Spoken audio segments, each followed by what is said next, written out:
Welcome, curious minds, to another deep dive. Today we're tackling a feeling I think many of us know all too well, that feeling of being stuck. We've really gone through some fascinating source material, a really in-depth conversation that unpacks what keeps us from moving forward, and, maybe more importantly, how to break free. Our mission, Ted, is really to distill the core wisdom from this conversation. We want to offer you not just, understanding, but practical, maybe even surprising insights. Insights help you gain clarity, direction, and hopefully a renewed sense of purpose. So get ready to maybe rethink what it means to be truly stuck. Yeah. What's really compelling here, I think, is how the material offers a quite counterintuitive perspective on these really familiar challenges.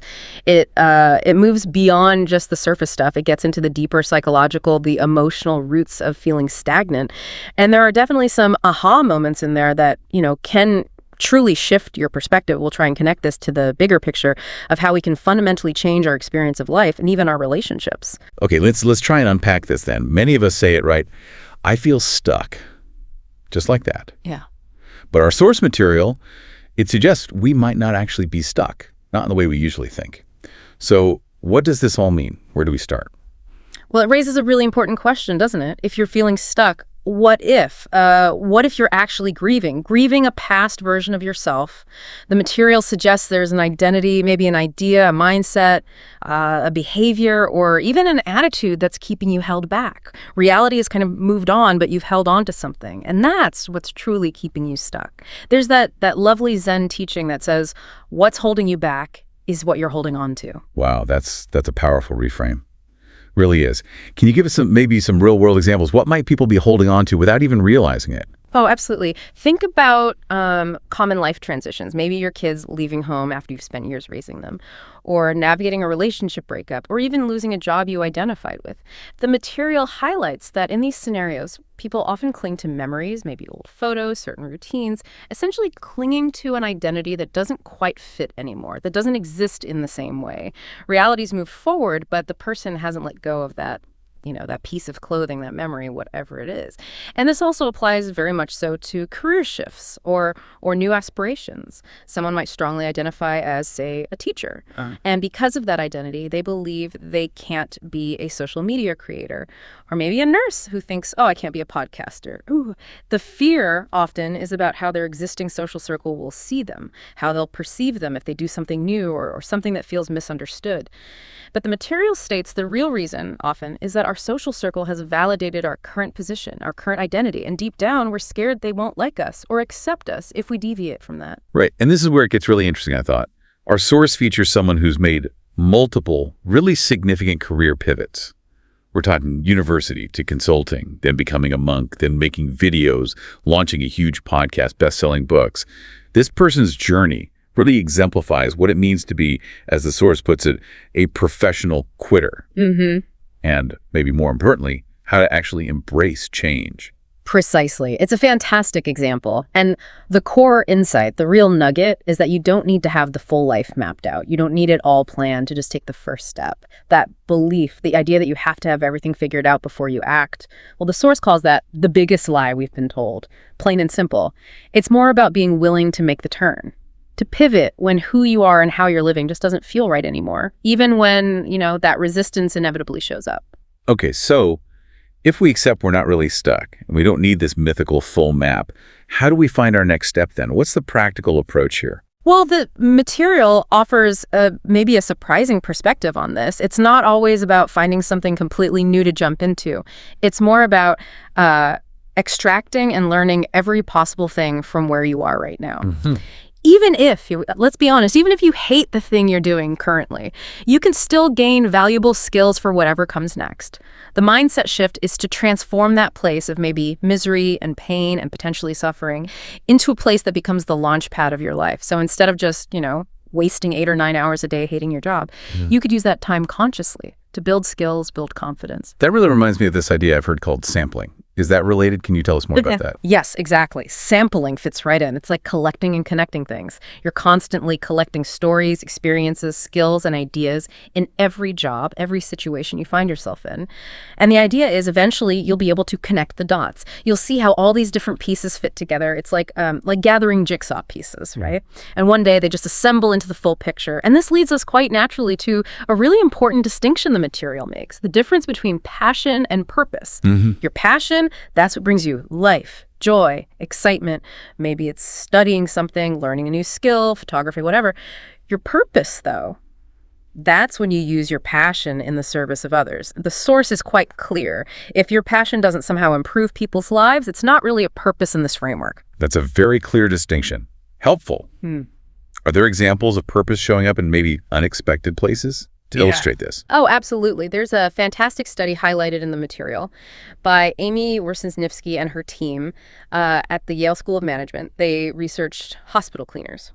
And they found this group of cleaners who called themselves healers and carers. Now, these people worked the same hours, same shifts, earned the same pay as the others, but they were happier, more purposeful, more productive. Why? Because they believed that a clean hospital is integral to the healing journey of a patient. This is what's called job crafting. It's not just what you do or even why you do it. It's how you feel about what you do every day that changes the experience of it. It makes me think of that Wayne Dyer quote. When you change the way you look at things, the things you look at change. And it's really important to remember, purpose doesn't have to be some huge world-changing thing. It doesn't need to be your job title. It doesn't need to bring you followers or likes or validation. It's simply using your passion to serve others, even in small, simple ways. The source gives the example of Roddy, Jay Shetty's wife. Before she was a best-selling author, she cooked for people experiencing homelessness. Just a simple act of service, using her passion to help. Okay, but what about someone who feels, well, maybe a bit numb or just unsure what actually energizes them? How do they even begin to identify this quiet whisper of purpose you mentioned? Is there a practical step? Yeah, that's a great question. And the material offers a really insightful point here. It suggests that we are often already successful at something. We just don't see it. Yeah. Because it comes so easily to us. We don't recognize it as a skill or a success. Think about what comes effortlessly to you. Maybe it's always showing up for colleagues. Maybe you're great at helping friends navigate problems, or you're just a naturally supportive parent. These are often really undervalued skills, especially by ourselves. So for a practical step, the suggestion is this. Pick 3 people from your past. Maybe a work colleague you respected, a family member who knows you well, and a good friend. And just ask them, simply, what's something that I do that you always think of me for? What have I done that made you go, wow, that's really cool? Often they see strengths in you that you're completely blind to. I like that. Asking others for their perspective. Now, this deep dive also goes into relationships, doesn't it? And how we give and receive love. There's this powerful insight shared. We judge others by their actions, but ourselves by our intentions. What's the practical takeaway there? How does that help us in our relationships? Oh, it's absolutely critical. If we want to save friendships, save relationships, we need to learn to judge people by their intentions, or at least consider their intentions, not just jump to conclusions based on their actions. Often people's intentions are actually pure, even if their actions, well, they lead to misunderstandings. The source gave that example of a friend being upset because Jay Shetty didn't post about their podcast collaboration. But the intention wasn't malicious. He was simply disconnected from social media at that time. The point is, a hard conversation, if you approach it with love and trust, should bring you closer. It shouldn't push you away. Assuming good intent helps that. The discussion also brings up this framework, contrasting weak people versus strong people, especially in how they react to other success. What did this teach us about navigating, the social world? It draws a really stark contrast. It says, weak people envy people ahead of them, while strong people study people ahead of them. So the key insight, the actionable part, is to turn jealousy into study, into curiosity. If you find yourself feeling envious of someone's success, don't just stew in it. Instead, actively investigate. What did they do? How did they get there? Learn from them. The source puts it beautifully. Envy can be your best friend if you just replace it with study. Like if you admire someone's really successful podcast, don't just envy it. Study their approach, their format, their consistency. Learn from it.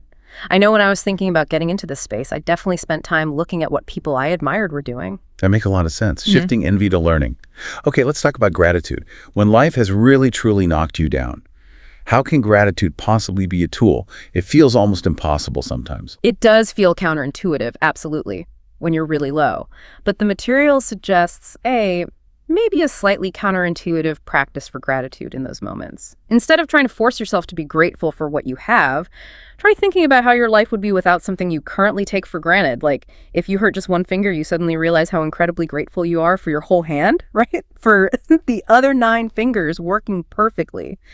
This kind of approach, it sort of tricks our mind, as the source says. It makes us appreciate what we usually overlook because, well, humans are better at noticing something when it's about to go away or when we imagine it gone. And the idea is this fuels you with gratitude, not with fear about losing it. The absence makes the heart grow fonder. Principle applied to gratitude. Interesting. And the source brings up a really profound concept about love itself. Love is like a circle. Can you unpack that? What does that mean for how we approach our relationships? Yeah, this one really challenges, I think, how we often operate. We frequently expect love to be transactional, don't we? Like, if I show up for you, you should show up for me, tit for tat. But this idea, love is like a circle, suggests something different. It means whatever love you genuinely give out will always come back to you, eventually. And this is the key part, it might just not be from those people you gave it to in the first place. So if you spend your life focused on why one specific person isn't giving you love back in the way you expect, you might be completely ignoring all these people over here who give you love all the time, maybe in different ways. And the material also offers a bit of a critique of rigidly defined love languages, that popular concept. It suggests that expecting love only in your specific, preferred way can actually limit things. It limits how much you can love me and how much love you're able to truly receive from others. Love, in this view, isn't something you measure or calculate or count. It's more like a free-flowing energy. Wow.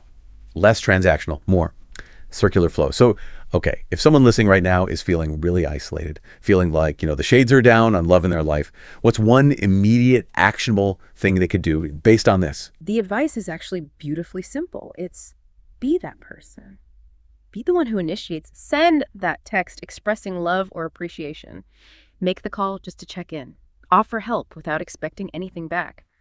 Because the beautiful thing about love, according to this perspective, is that it's experienced just as much in the giving as in the receiving. Maybe even more so. It's like planting a seed, right? There is no rose in the world that grows the day you plant the seed. Love takes time. It needs nurturing. So the encouragement is to plant trees under whose shade you do not plan to sit. Give love freely, knowing it will eventually return, maybe from unexpected sources in unexpected ways. It really reminds me of the impact teachers can have, Like a math teacher who years ago instilled this idea of perseverance wins, or an art teacher who taught the power of just being intentional. You don't always appreciate those seeds when they're planted, but years later, you see the tree that grew. That's a beautiful way to put it. What an incredible deep dive this has been, really. We've re-examined what it means to feel stuck, haven't we?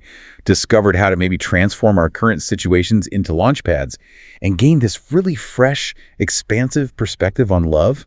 That circular flow idea is powerful. It really ties together nicely. And if we connect all this back to the bigger picture, the material offers this really usable framework for self-reflection, especially when you're feeling stuck or unsure. You can ask yourself, is life a school right now? Meaning, is there something specific I need to learn here? Because, as they say, the same lessons will keep repeating until we learn them. Or, is life a hospital?